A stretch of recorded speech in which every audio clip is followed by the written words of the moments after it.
Christian धर्मगुरू व प्रभू येशू ख्रिस्तांविषयी अपमानास्पद वक्तव्य करणाऱ्या भाजप आमदार गोपीचंद पडळकर यांच्यावर गुन्हा दाखल करण्यात यावा यासाठी साक्री शहरात राष्ट्रवादी काँग्रेस शरदचंद्र पवार पक्षाचे अल्पसंख्याक विभागाचे राष्ट्रीय कोषाध्यक्ष जोसेफ मलबारी यांच्या नेतृत्वात विराट मोर्चा काढण्यात आला होता। सांगली जिल्ह्यातील एका तरुणीच्या आत्महत्या संदर्भात भाजपाचे आमदार गोपीचंद पडळकर यांनी जाहीर केलेल्या वक्तव्यामुळे ख्रिश्चन समाजात तीव्र संतापाची लाट उमटली आहे। या पार्श्वभूमीवर साक्री तहसील कार्यालयावर विराट महामोर्चा काढण्यात आला। यावेळी मोठ्या संख्येने पक्षाचे पदाधिकारी यांच्यासह ख्रिश्चन बांधव मोठ्या संख्येने सहभागी झाले होते। ख्रिस्ती समाजावर जो अन्याय अत्याचार चालू आहे, भाजपने जो एक सळा लावून दिलेला आहे, विकासाची कामे बंद आणि फक्त दंगली करणे, जातीवादवादी प्रवेश करणे। आज शांतिप्रिय मूक मोर्चा आमचा आहे, पुरे महाराष्ट्रभर मूक मोर्चा काढला जात आहे। आजपर्यंत कोणत्याही पुरे भारतामध्ये ख्रिश्चन समाजाने कुठेही कोणाच्या विरोधात ना कधी दंगली घडवले ना कधी त्यांचा विरोध केला, परंतु हे परोडकर सारखे सैतानाची औलाद हे लोक आमच्या समाजाला दिवसतात, विनाकारण येऊन फक्त समाजात कीड करणे एवढंच। उद्यापासून या देशामध्ये ख्रिस्ती धर्मियांना एक विशिष्ट समाज विशिष्ट पक्ष टार्गेट करतो आहे। छत्तीसगडमध्ये चर्चवर हल्ले झाले आणि गेल्या पावसाळी अधिवेशनामध्ये भारतीय जनता पार्टीचे विद्यमान विधान परिषदेचे आमदार गोपीचंद पडळकर आणि काही भारतीय जनता पार्टीच्या नेत्यांनी ख्रिस्ती समाजाबद्दल अवमानकारक उद्गार काढले। या समाजाच्या धर्मगुरूंना जो मारेल त्याला 3 लाखापासून तर जो खून करेल त्याला 11 लाखाचं बक्षीस, अशा प्रकारचं चिथोलीखोर भाषण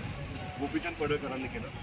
गोपीचंद पडळकर हे विसरत आहेत की ते धनगर समाजाचे आहेत आणि ते सुद्धा मागासवर्गीय समाजाचे आहेत आणि ज्या समाजाबद्दल ते गरळ उठतात तो ख्रिश्चन समाज जो धुळे नंदुरबार जिल्ह्यामध्ये मोठ्या संख्येने राहतो, साधारणतः 4 लाख संख्येने तो समाज आदिवासी समाजाला प्रतिनिधित्व करतो आणि त्याबरोबर तो ख्रिस्त धर्माने सुधारलेला आहे। आणि त्यावेळेला या जिल्ह्यामधल्या ख्रिस्ती समाजाची जी प्रार्थना स्थळं आहे ती नेस्तनाबूत करा, ख्रिस्ती धर्माच्या पास्टरला मारा, त्यांच्या धर्मगुरूंचा खून करा, त्यांचा सैराट करा, अशा प्रकारची बेताल वक्तव्य विधानसभेच्या बाहेर आणि विधानसभेमध्ये करण्यात आलेली आहे। यामुळे एक शांतताप्रिय असणारा ख्रिस्ती समाज जो आज ख्रिश्चन धर्म स्वीकारल्यानंतर व्यसनमुक्त झालेला आहे, जो शिक्षणाकडे वळलेला आहे, जो लंगटी लावणारा आदिवासी समाज हा कपड्यामध्ये स्वतःबुटामध्ये वावरायला लागलेला आहे, या सगळ्या गोष्टीचा पोटछूट उठलेला हा धर्मांध समाज, हा जातीवादी समाज, मनुवादी समाज हा ख्रिश्चन धर्माला या ठिकाणी टार्गेट करतो आहे। या देशामध्ये जवळपास 5 कोटी लोक हे ख्रिस्त धर्मीय आहेत आणि अशा प्रकारच्या समाजाला डिवचणं, जो संविधानाचा आदर करतो, जो रुग्णसेवा करतो, जो ज्ञानदानाचं पवित्र काम करतो, जो इंग्रजी भाषेचं ज्ञान अत्यंत चांगल्या पद्धतीने झोपडीपर्यंत पोहोचवतो, त्या समाजावर अन्याय करणारा अशा प्रकारचा भारतीय जनता पार्टीचा अजेंडा हा अप्रत्यक्षरित्या हा गोपीचंद पडळकर आणि त्या पक्षाचे काही नेते या महाराष्ट्रामध्ये राबवत आहेत। आणि म्हणून आज या जिल्ह्यामध्ये ख्रिश्चन धर्मियांनी जोसेफ मलबारी आणि त्यांच्या सर्व कार्यकर्त्यांनी या ठिकाणी मोठ्या संख्येने 10,000च्या संख्येने आज मोर्चा काढला आणि अत्यंत शांतताप्रिय पद्धतीने आज शासनाला निवेदन देत आहेत। त्या आमदारांची विधानसभेतली भाषणं जर बाहेर काढली तर हे जे संविधान बनवणारं जे विधानसभा आहे, विधान परिषद आहे, ज्या ठिकाणी कायदे बनतात त्या ठिकाणी धर्माच्या विरोधात, एखाद्या जातीच्या विरोधात अशा प्रकारचं वक्तव्य करणं म्हणजे त्यांची आमदारकी जाऊ शकते आणि हा संसदीय कायद्यांचा हा जे आयुध आहेत त्यांचा तो भंग आहे आणि ते विधानसभेची विधान परिषदेची आपली पात्रतासुद्धा गमावू शकतात। आणि म्हणून महाराष्ट्र राज्याचे मुख्यमंत्री, गृहमंत्री आणि समस्त शासनकर्त्यांनी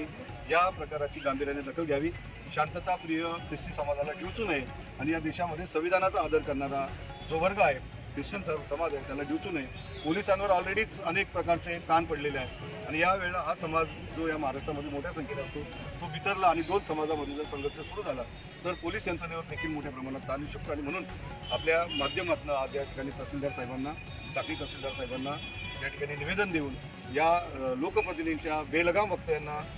त्या ठिकाणी लगाम घालावा आणि या ठिकाणी ख्रिस्ती समाजाच्या जीवनाचं काम त्यांनी करू नये, अशा प्रकारचं निवेदन देण्यासाठी आम्ही सर्वपक्षीय लोक, विशेषतः संविधान मानणाऱ्या पक्ष संघटना या ठिकाणी एकत्र